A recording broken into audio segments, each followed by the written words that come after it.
কৃষ্ণের জন্ম থেকে শৈশবের প্রেমময় কাহিনী। মথুরার সিংহাসনে বসেছিল এক নিষ্ঠুর শাসক কংস। অত্যাচার, হত্যা, ভয়, রক্তপাত ছিল তার শাসনের একমাত্র ভাষা। সে শুনেছিল ভবিষ্যৎবাণী, তার বোন দেবকীর অষ্টম সন্তানই হবে তার মৃত্যুর কারণ। ভয়ে ক্রোধে কংস নিজ হাতে হত্যা করলো দেবকীর একে একে 7 সন্তানকে। কিন্তু ভাগ্যের লেখা কি কেউ মুছতে পারে? অবশেষে এলো সেই রাত যখন পৃথিবী পাপের ভারে নুয়ে পড়েছে, আকাশ ছিল মেঘাচ্ছন্ন।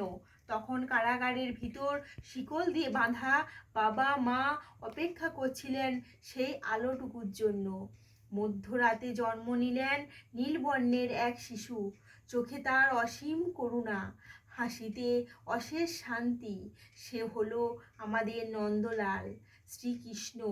জন্মের সাথে সাথে শিকল খুলে গেল তার বাবা মায়ের, দরজা নিজেই খুলে গেল। সে সমস্ত প্রহরী ছিল সবাই ঘুমিয়ে ঢলে পড়ল।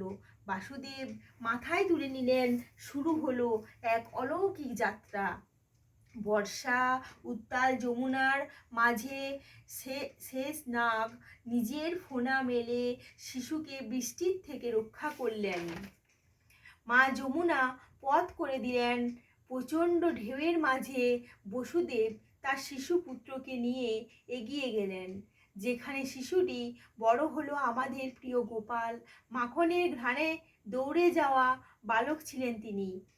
আমাদের প্রিয় গোপাল ছিল গোপীদের প্রাণ।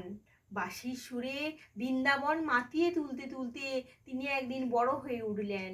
গোবর্ধন পর্বতধারী, কালীয় দমনকারী, প্রেম আর ন্যায়ের প্রতীক আমাদের প্রিয় গোপাল সোনা, আমাদের প্রিয় ভগবান শ্রীকৃষ্ণ।